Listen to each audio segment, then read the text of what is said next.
순환 출자 이런 거로 가공자본을 만들어낸다 이렇게 얘기하는데 우리나라 지금 재벌들의 순환 출자가 생긴 것은 전부 오히려 정부의 인위적인 구조조정 과정에서 예를 들어서 삼성그룹이 중앙일보를 떼내면서 만들어졌다든지 그래서 순환 출자가 사후적으로 만들어진 것이지 무슨 가공자본을 만들어내기 위해서 순환 출자가 만들어진 것도 아니고 또 순환 출자가 우리나라에만 있는 것도 아니고 예를 들어서 도요타 같은 것도 다 순환 출자하고 있죠. 예. 그건 뭐 미국에도 흔히 많이 있는 거고 미국에는 피라미드 형식 지배구조들이 꽤 상당히 있죠. 뭐 원화경영 미국의 S&P 500대 기업의 약 40% 가까이가 원화기업들입니다. 다 원화들이죠. 월마트 이런 거 원화들이죠. 예를 들어서 우리가 아는 뭐 루이비통 이런 거 다 원화기업들입니다. 까르푸 원화기업이고 베텔스만 원화기업이고 BMW도 원화기업입니다. 도요타도 원화기업으로 돌아갔죠. 그래서 지배구조 문제는 답이 없는 겁니다. 그런데 일부 관념적인 말하자면 탁상공론을 좋아하는 어떤 지배구조 전문 교수들이 앉아서 마치 재벌은 안 된다. 재벌이 왜 부의 상속을 하냐. 원화 경영은 안 된다. 전문 경영인 경영 체제로 돌아가야 된다. 이렇게 주장을 하면서 마치 전문 경영인은 굉장히 경영의 전문적인 지식을 가지고 있고 원하는 황제 경영이나 하는 듯이 이미지를 만들어낸 거죠. 굉장히 좀 작은 걸 가지고 굉장히 일반화하시는 좀 그런 측면이 있는 것 같은데 삼성그룹 중소기업에서 그 고용하고 있는 그 고용 인원이 얼마나 되겠습니까? 삼성그룹에서 대부분 고용하고 있는 건 삼성그룹 내에서의 대기업들을 이제 말씀하시는 거고 40만 명이 늘어난 겁니다. 다 대기업들에서 고용하는 형태들이 정규직을 고용한 게 아니라 사내하청이라든가 이런 방식들을 통해 가지고 다 비정규직을 고용하고 이렇게 했다는 것들은 다 우리 사회가 체감하고 있는 문제입니다. 근데 뭐 재벌 기업들이 그렇게 정규직들을 대규모로 고용했다. 그런 것들은 뭐 다 우리 국민들이 체감하는 좀 문제라고 생각을 하고요.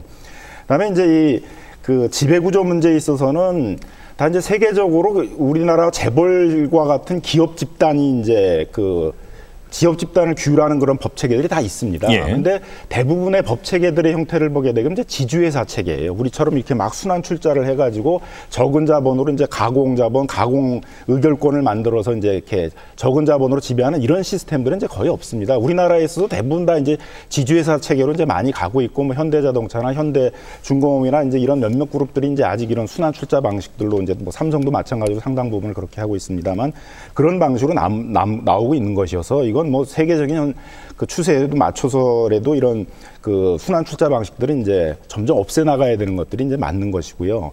그다음에 이제 지주회사 방식에 있어서는 이제 대부분 지주회사가 이제 기업 집단을 운영하는 방식들을 보게 되면 자회사를 이제 인수할 때 대부분 한 50% 이상의 과반수를 갖도록 합니다. 지배회사, 종속회사라는 개념 자체가 지배회사가 되려면 적어도 과반수는 지배해야 되는 거 아닙니까? 근데 이제 우리나라에 있어서는 그 지주회사가 지배하는 방식들이 뭐 비상장 같은 경우에서는 뭐 40%, 그다음에 상장 같은 경우 한 20%만 이제 지배를 해도 지배할 수 있게 하다 보니까 굉장히 문어발식으로 많은 기업들을 지금 지배할 수 있게 이제 해주는 것이죠. 이렇게 문어발식으로 이제 많은 기업들을 지배하다 보니까 재벌 집단들이 우리 사회 전체에서 차지하는 그런 비중도 굉장히 높게 되는 것이고 또 그런 부분들이 바탕으로 해가지고 중소기업, 중소상인 이런 영역들을 이제 침탈해 가게 되니까 우리 국민 전체들이 어려워지고 있는 것이어서 이거는 이제 전 세계적인 추세에 맞춰가지고 이 재벌 기업 집단들을 정비해 나가야 된다고 보여지고요. 세계적인 추세가 순환 출자 규제하는 데가 어디가 있어요? 뭐 순환 출자가 됐든 뭐 순환 다른 출자 규제하는 세계적인 추세가 어디가 무슨 학문적인 좀 논리라든지 그게 무슨 학문적인 관심 때문에 최근에 다시 문제가 된 건 아니라고 생각하거든요. 그러니까 문제가 발생했으면 그게 어떤 배경을 가지고 사람들이 요구하는지를 서로 이렇게 공감을 해야 된다고 보는데 그 데이터를 하나 말씀드리면 작년 1년이죠. 작년 1년 동안 어쨌든 이 재벌 계열사가 한 279개 정도 늘어났다고 해요. 그러니까 그 토요일 날 일요일 날 빼놓고 거의 매일 한 개씩 늘어난 셈이 된 거거든요. 이런 얘기들 이렇게 되다 보니까 이 재벌 계열사 안에 이제 뭐 빵집도 있다고 그러고 뭐 이 자동차 수입 도매상도 있다고 그러고 여기까지 오고 그게 국민들이 이제 불편하게 느끼는 상황까지 온 거죠.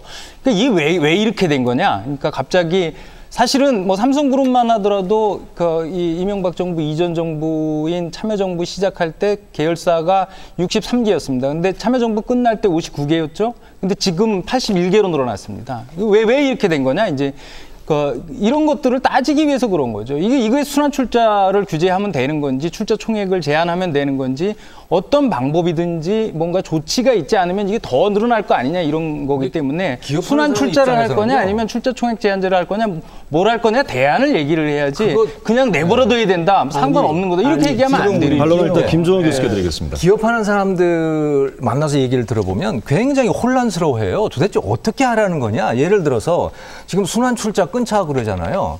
원래 순환 출자가 만들어진 이유는 순환 출자가 그러니까 지주회사 제도가 허용이 됐었더라면 순환 출자 지금보다 훨씬 줄었을 겁니다. 왜?